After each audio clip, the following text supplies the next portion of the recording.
Dios los bendiga, hermanos, en esta hermosa tarde. Damos gracias a Dios. Estamos ya listos, preparados para compartir el mensaje de esta hermosa tarde de hoy viernes, ¿verdad? Para recordar lo que fue la muerte de nuestro Señor Jesucristo. Y quiero que me acompañen, por favor, hermanos, en Lucas capítulo 23, versículo 33. Lucas 23, versículo 33, dice la palabra de Dios así: en el nombre del Padre, del Hijo y del Espíritu Santo. La letra. Y cuando llegaron al lugar llamado de la Calavera, le crucificaron allí y a los malhechores, uno a la derecha y otro a la izquierda. Voy a hacer una oración para poner este servicio en las manos del Señor. Padre, te damos gracias en esta hermosa tarde porque recordamos lo que fue, Señor, tu muerte en la cruz hace más de 2000 años, un día como este. La hora, Señor, quizás como esta fue ese suceso tan especial y tan triste, pero también, Señor, lleno de gloria y de victoria.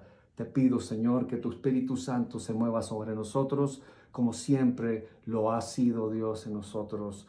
Te pido la bendición sobre cada uno de mis hermanos, Señor, que podamos recordar, Señor, este grande suceso, y queremos honrarte y bendecirte, Padre. En el nombre de Jesús es que te lo pido. Amén y amén. Dice un cántico: gracia sublime es la gracia de nuestro Dios. Quiero cantar este canto para honrar el nombre del Señor. Quien rompe el poder del pecado, su amor es fuerte y poderoso, el Rey de gloria, el Rey de majestad, el que gobierna con su justicia y resplandece con su belleza, el Rey de gloria, el Rey de majestad. Gracia sublime es, perfecto es tu amor, tomaste mi lugar, cargaste tú mi cruz, tu vida diste ahí, y ahora libre soy. Oh, Jesús, te adoro por lo que hiciste en mí. Gracias, Señor, por lo que hiciste en nuestras vidas. Te honramos, te bendecimos por siempre. Gracias, eterno Dios.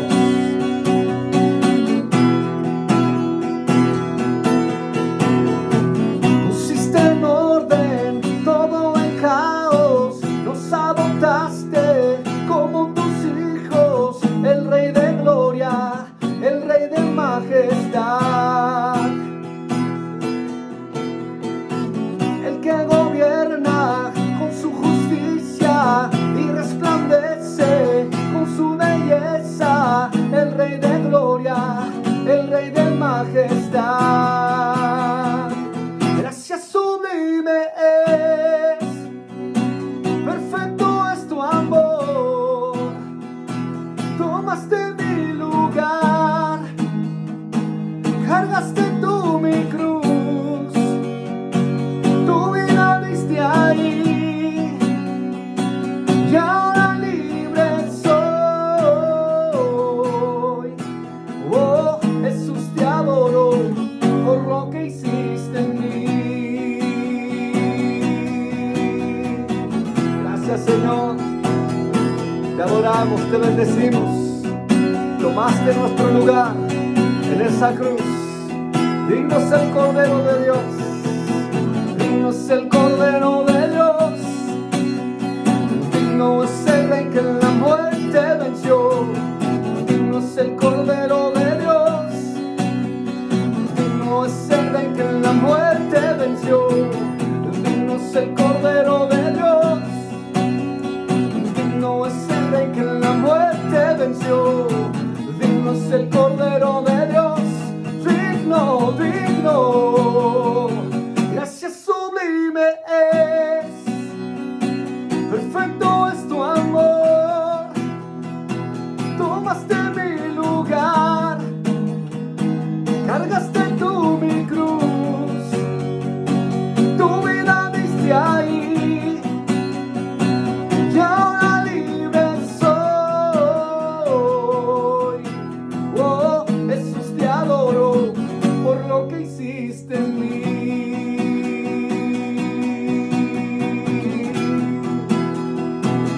Señor, por lo que hiciste en nosotros hace más de 2000 años. Te damos gracias.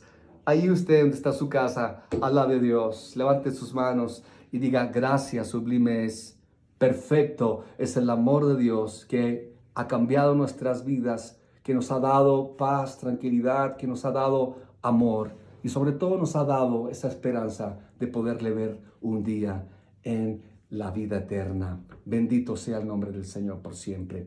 Vamos a entrar en el mensaje de la palabra de Dios en esta hermosa tarde, hermanos. Vamos a predicar acerca de las 7 palabras que Cristo dijo estando en la cruz del Calvario.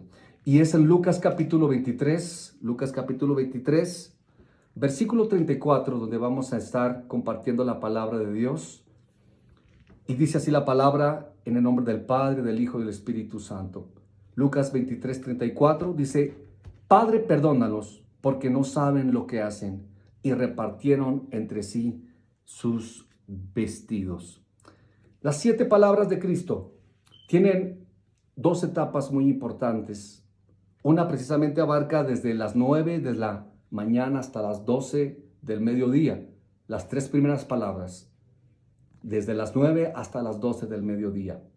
Y es interesante que podamos verlas para que entendamos que hubo un suceso muy importante en ese momento cuando Cristo estaba en el Gólgota, cuando estaba dando su vida en la cruz. Y la primera palabra es la palabra del perdón. Padre, perdónalos, porque no saben lo que hacen. Y repartieron entre sí sus vestiduras. Cuando hablamos acerca del perdón, hablamos de cosas muy profundas. Lo contrario de la palabra perdón es odio. Hay gente que tiene odio en su corazón y no tiene en el corazón el deseo de perdonar. Jesús vino a enseñarnos lo que es el perdón, que debemos de amarnos los unos a los otros, que debemos de amar a nuestros enemigos, que no importa lo que nos hayan hecho, sino tenemos que aprender a conocer el amor. Cuando una persona no tiene amor en su corazón, tiene odio, y el odio lo que hace es enfermar. El odio es enfermizo. Hay enfermedades comprobadas que son relacionadas en la vida, en el espíritu, pero también enfermedades que están dentro de la mente y enfermedades en el físico. Enfermedades como el cáncer, enfermedades como el diabetes, se ha comprobado médicamente que estas enfermedades son por producto de personas que no saben perdonar, que tienen odio en su corazón. Cuando alguien sabe entonces perdonar, se libera. Cuando alguien perdona, no importa lo que le hayan hecho, no importa la situación, no importa el momento, la historia, no importa el lugar o las cosas que hayan sucedido en nosotros. Si alguien nos ofendió, Jesús nos muestra hace más de 2000 años a través de su palabra que debemos aprender a perdonar. Jesús mismo estando en la cruz del Calvario y aquellos hombres que estaban burlándose de él y que estaban tomando sus vestidos y estaban canjeándolos, estaban echando suertes. Jesús los volteó a ver y volteó a ver al Padre. Y Jesús dijo: Padre, perdónalos, porque no saben lo que hacen. Hermano, tenemos que aprender a perdonar. Aprendamos a perdonar a aquellos que nos han ofendido. Esa es la primera palabra que Cristo dijo estando en la cruz del Calvario. La segunda palabra es la palabra de salvación. Capítulo 23, versículo 43, dice la Biblia de la siguiente manera: Entonces Jesús les dijo: de cierto te digo que hoy estarás conmigo en el paraíso. Esta palabra es maravillosa porque nos habla acerca de la transformación que Él hace en nuestras vidas. La palabra salvación viene a trasladarnos de muerte a vida, viene a darnos la esperanza.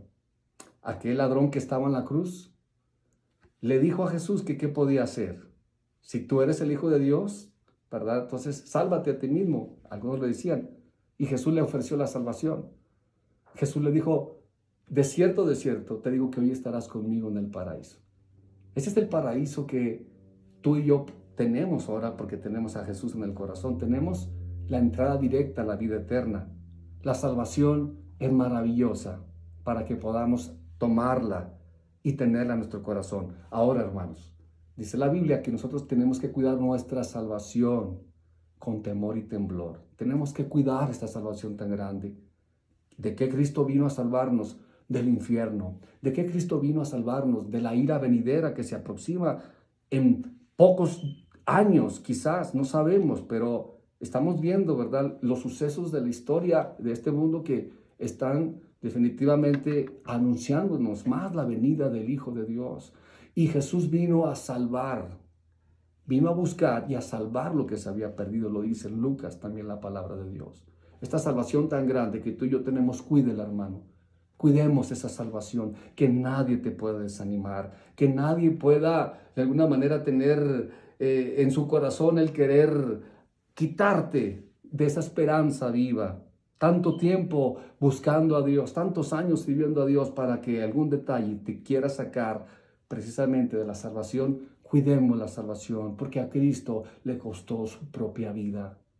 La propia vida de Jesús, Él vino a darla para que tú y yo tuviésemos la salvación. Es la segunda palabra, la palabra del perdón. La tercera palabra es precisamente la palabra de amor, la palabra de amor. Y está en Juan capítulo 19, versículo 26 al 27. Dice la Biblia: cuando vio Jesús a su madre y al discípulo a quien él amaba, que estaba presente, dijo a su madre: mujer, he ahí tu hijo. Después dijo al discípulo: he ahí tu madre. Y desde aquella hora el discípulo la recibió en su casa. La palabra de amor. Desde ese instante la recibió en su casa. ¿Qué nos está enseñando la Escritura con respecto a lo que es el amor? Así como lo hablaba ahorita acerca del perdón, el amor es precisamente lo mismo. Dice la Biblia: el amor cubrirá multitud de pecados. En esto consiste el amor, que nos amemos los unos a los otros. El amor es, ¿verdad?, maravilloso, porque dice la Biblia en Primera de Juan, capítulo 4, versículo 8, que Dios es amor. Una de las características muy importantes de Dios es que Él es amor. Él vino a darnos ese amor que necesitábamos. Pero lo que le dice a Juan es que aprenda a amar a su madre. He ahí tu hijo, le dice a la mujer, madre, he ahí tu hijo, hijo, he ahí tu madre. Habla de una relación que en el hogar debemos nosotros de manifestar el amor, hermano. Manifestemos nuestro amor hacia nuestros hijos, a nuestra esposa, a su esposo, que podamos compartir ese amor en nuestro hogar primeramente. Es lo que el Señor pide primero, que amemos a nuestra familia. Porque si aprendemos a amar a nosotros, a nuestra familia, entonces vamos a poder tener una manera de poder aprender a amar hacia los demás. Hay que empezar primero en casa. El aprendizaje se lleva en casa primero para después trasladarlo hacia afuera, hacia los demás que lo necesitan. El amor cubrirá multitud de pecados. El amor es maravilloso. Dice la Biblia en Juan 3:16, porque de tal manera amó Dios al mundo que ha dado a su único Hijo para que todo aquel que en Él cree no se pierda, mas tenga la vida eterna. Ese es el amor, que tengan la vida eterna, que lo conozcamos a Él. El amor de Dios es importante. Hay gente que tiene una soledad, tristeza. Hay gente que necesita amor. Hay gente que necesita un abrazo. Hay gente que necesita que le digamos que no está solo, que no está derrotada, aunque esté en momentos difíciles de enfermedad, que esté pasando por pruebas, por luchas. Dios viene a ofrecer ese amor para que podamos nosotros compartirlo también con los demás. Usted que tiene amor, hay que compartirlo con los demás. Y este es un momento preciso del cual Jesús nos enseña, estando en la cruz del Calvario, a que aprendamos a amarnos los unos a los otros, hermanos. Debemos de amarnos. Esta es una práctica que lo debemos de hacerlo, llevarlo siempre en nuestras vidas hasta que Él venga. Estas tres primeras palabras fueron las que Cristo dijo estando en la cruz del Calvario, desde las 9 de la mañana hasta las 12. De las 9 a las 12, estas tres palabras de esperanza para todo el mundo.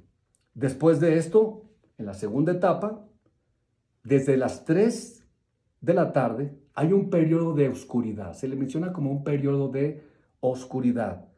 Desde las 12 hasta las 3 de la tarde. Hubo un silencio. Jesús no mencionó palabra alguna. Estuvo callado. Hubo un momento de oscuridad. Se le llama como un momento de oscuridad. Pareciera que Jesús ya estaba muerto. Pareciera que Jesús ya no respondía. Dijo 3 primeras palabras y los demás pensaron que ya había muerto. Estaba ensangrentado. Tenía la corona de espinas sobre su cabeza. Tenía los clavos sobre sus manos y sus pies. Era un castigo doloroso. Venía de un castigo doloroso del pretorio, cargando la cruz y yendo al Gólgota. Era un momento triste, cansado. El Señor Jesús no dijo palabra alguna. Fue un momento de oscuridad. ¿Qué es lo que estaba pasando? ¿Por qué ese periodo? ¿Por qué ese silencio?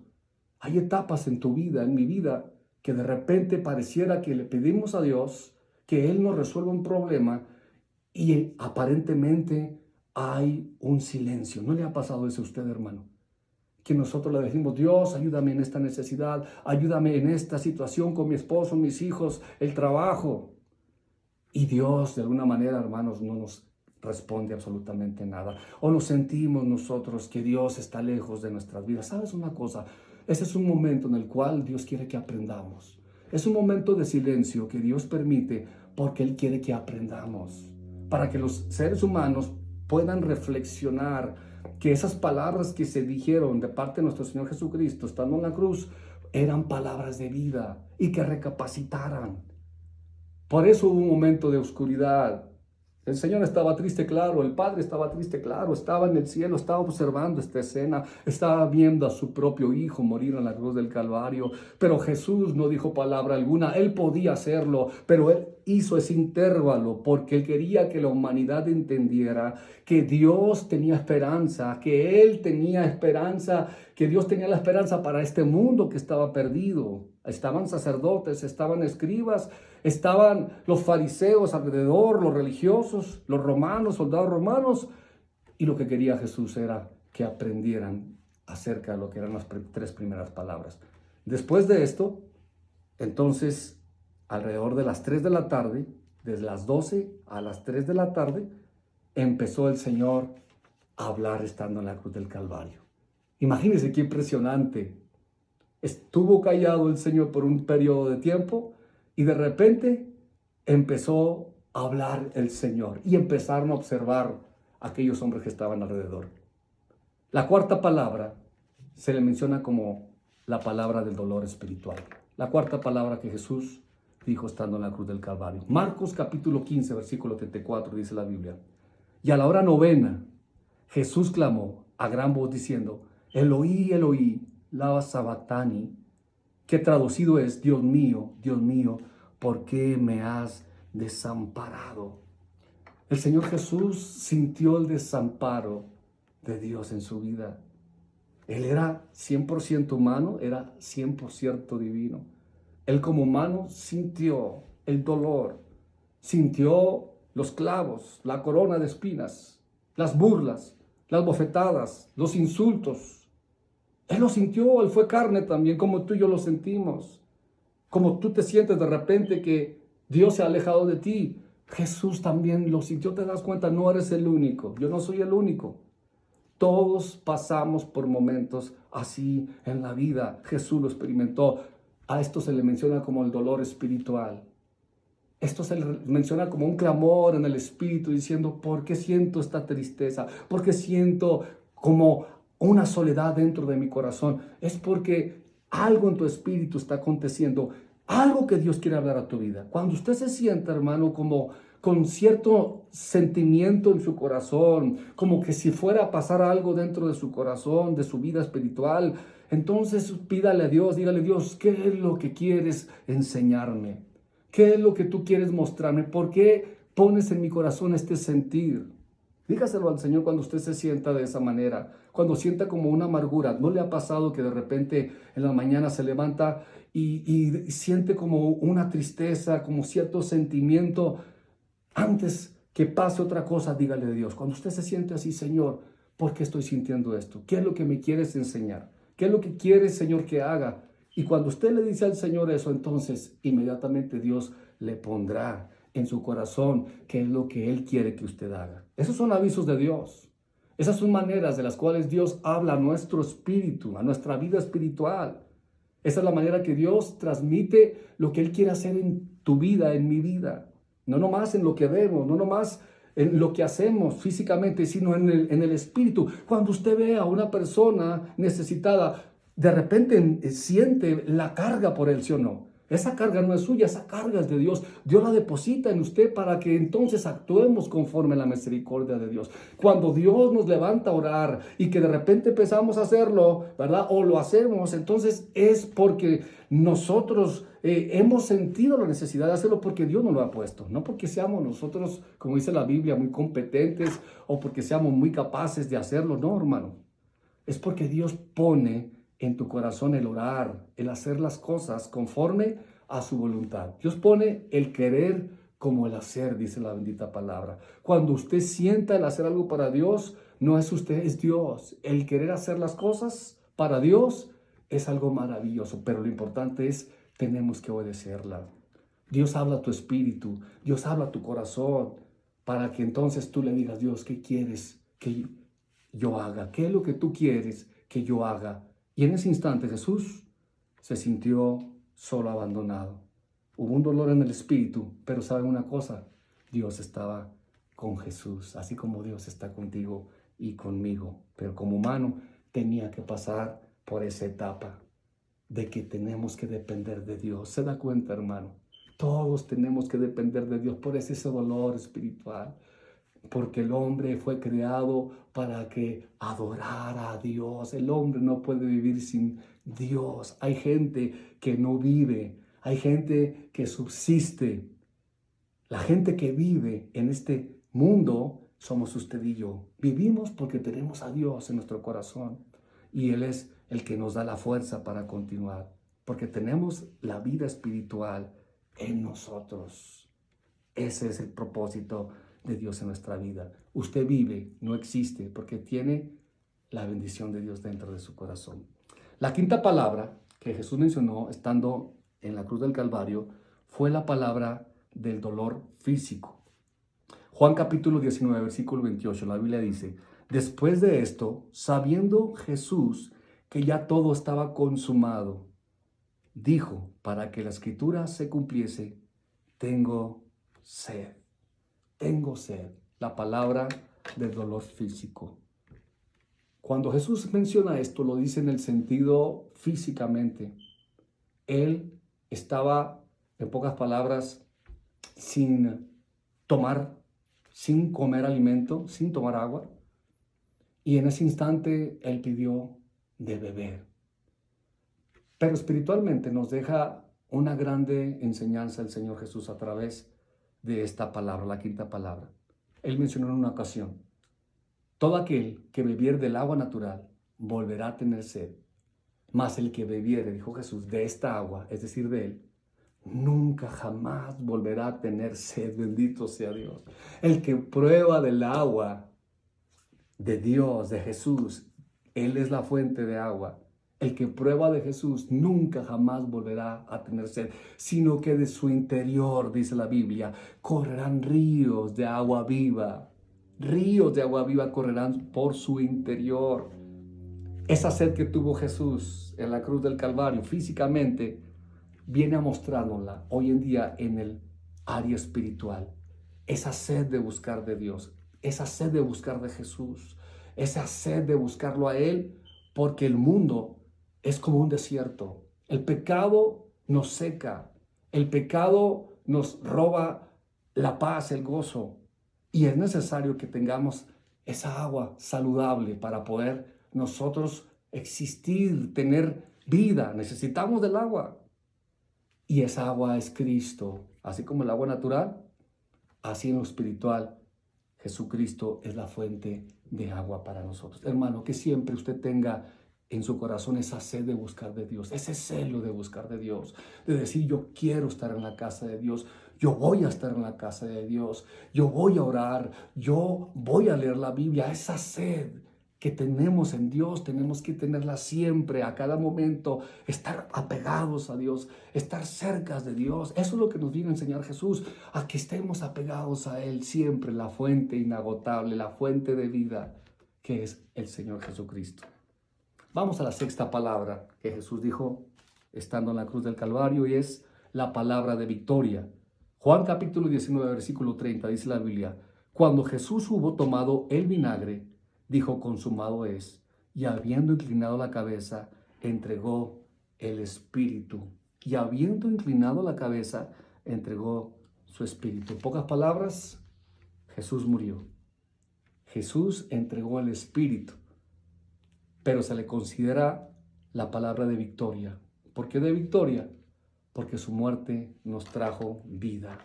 La victoria que hoy tenemos es gracias a su muerte en la cruz del Calvario. La vida eterna que pronto se aproxima es gracias a Él por la muerte en la cruz del Calvario.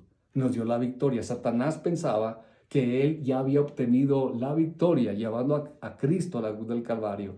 Pero sabe una cosa, Jesús vino y le arrebató las llaves del Hades, del infierno, al momento que Él murió en la cruz, pero también cuando resucitó. Eso lo vamos a estar hablando el domingo. Pero somos más que victoriosos por medio de aquel que nos amó, como dijo el apóstol Pablo. Somos más que victoriosos. ¿Cuántos victoriosos hay en esta tarde? ¿Verdad? Somos victoriosos. Él murió, su muerte me trajo vida. Pareciera contraproducente esto. Su muerte me trajo vida, pero es una realidad. La muerte de Jesús vino a darnos esa victoria que tú y yo tenemos el día de hoy. Victoria del pecado, victoria de los vicios, victoria de aquello que nos acecha, victoria del infierno mismo. Tenemos victoria. Dice la Biblia que somos más que vencedores por medio de aquel que nos amó, que es el Señor Jesucristo. Ni la tribulación, ni la angustia, ni espada, ni cuchillo, dice la Biblia, ni precisamente el coronavirus. ¿Quién nos podrá separar del amor de Cristo? ¿Quién nos podrá separar? Nadie, porque Él ya pagó a precio de sangre por esa victoria. Usted y yo somos más que victoriosos. Ahí donde usted está, diga: soy más que victorioso en el nombre de Jesús, porque Él ya la pagó en la cruz del Calvario. Y por último, la séptima palabra es la palabra de entrega. Lucas capítulo 23, versículo 46. Entonces Jesús, clamando a gran voz, dijo: Padre, en tus manos encomiendo mi espíritu. Padre, en tus manos encomiendo mi espíritu.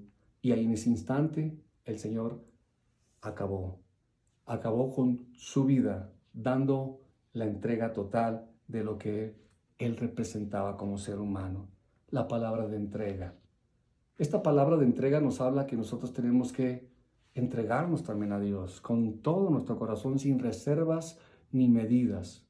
Entonces Dios escuchó ese clamor que Jesús hizo y entonces tomó a Jesús en sus manos y lo protegió y le dio esa victoria que tú y yo tenemos el día de hoy. Cristo fue victorioso, también nosotros fuimos victoriosos. Tenemos que entregarnos siempre al Señor. Entréguele siempre su vida al Señor. No nos entreguemos al pecado, no nos entreguemos a cosas triviales. Entreguémonos a Cristo en totalidad. Entrégale a Cristo toda tu vida, hermano. Santifique su vida, su corazón. Santifiquémonos por completo. Entreguemos todo nuestro ser, nuestros pensamientos. Entreguémoslo a la fuente de vida. Estas son las 7 palabras que Cristo dijo estando en la cruz del Calvario.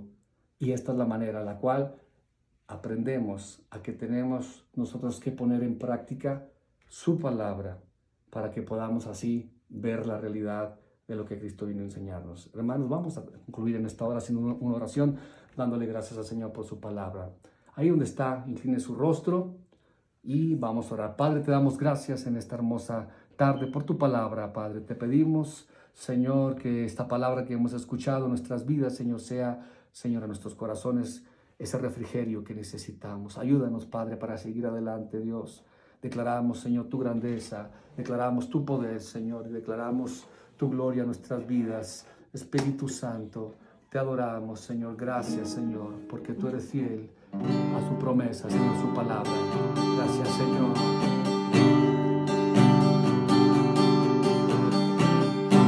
Me dice que me ama cuando escucho llover.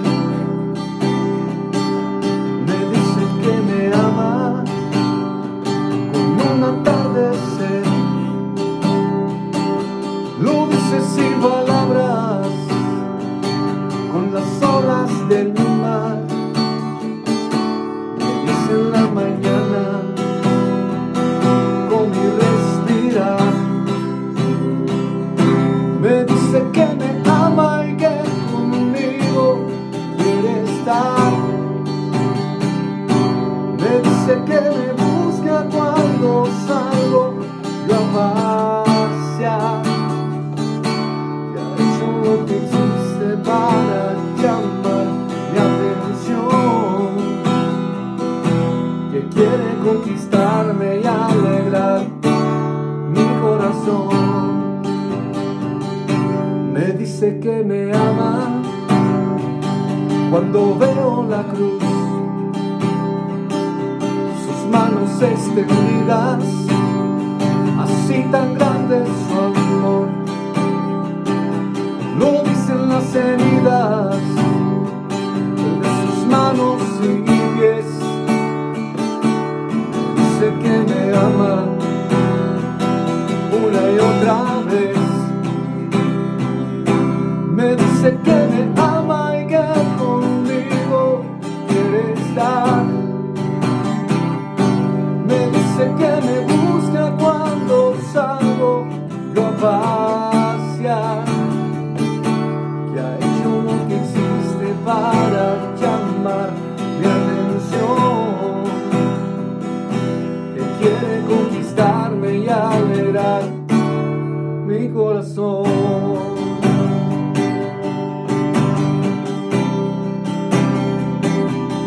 ¿Cuánto nos amas, mi Señor?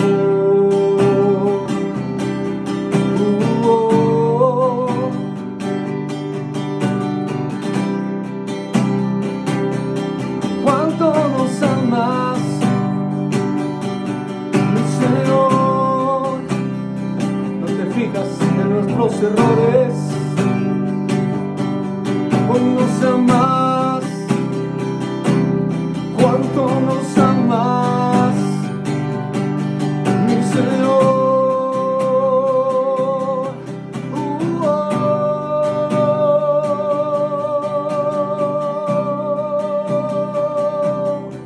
¿Cuánto nos amas,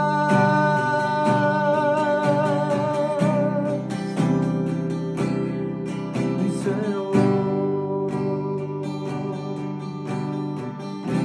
Gracias, Señor, por ese grande amor en la cruz del Calvario, por esas palabras que dijiste, que son, Señor, de aliento para nosotros. Las recordamos en nuestro corazón y las ponemos en práctica.